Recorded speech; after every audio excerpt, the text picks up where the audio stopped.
জেলা স্কুল ক্রীড়া ও সাংস্কৃতিক প্রতিযোগিতায় নজর কাড়া সাফল্য পেল দাসপুরের 3 পড়ুয়া। নমস্কার, বিশেষ একটি খবরে আমি রানী ভাই। সম্প্রতি পশ্চিম মেদিনীপুরে বেলদা গঙ্গাধর একাডেমি ক্রীড়া প্রাঙ্গণে অনুষ্ঠিত 45তম বার্ষিক প্রতিযোগিতায় যোগাসনের বিভিন্ন বিভাগে নিজেদের শ্রেষ্ঠত্ব প্রমাণ করেছে দাসপুর থানা এলাকার 3 পড়ুয়া। দাসপুর 1 ব্লকের কলাইকুণ্ডু প্রাথমিক বিদ্যালয়ের 5ম শ্রেণীর ছাত্রী প্রেয়াসী ঘাটা যোগাসন গ বিভাগে প্রথম স্থান অধিকার করে বিদ্যালয়ের নাম উজ্জ্বল করেছে। অন্যদিকে দাসপুর 2 ব্লকের গোছাতি বটতলা প্রাথমিক বিদ্যালয়ের 3য় শ্রেণীর ছাত্র প্রকাশ সামন্ত খ বিভাগে 2য় স্থান দখল করেছে।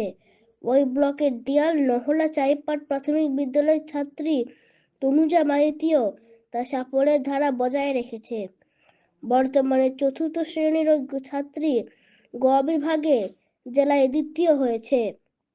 উল্লেখ্য যে গত বছর রাজ্য স্তরেও সে 2য় স্থান অধিকার করেছিল।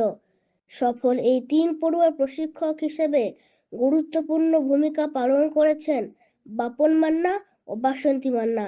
প্রত্যন্ত এলাকায় বিদ্যালয় থেকে উঠে এসে জেলা স্তরে এমন কৃতিত্বে খুশি অভিভাবক ও এলাকাবাসীরা। নমস্কার, শুভরাত্রি।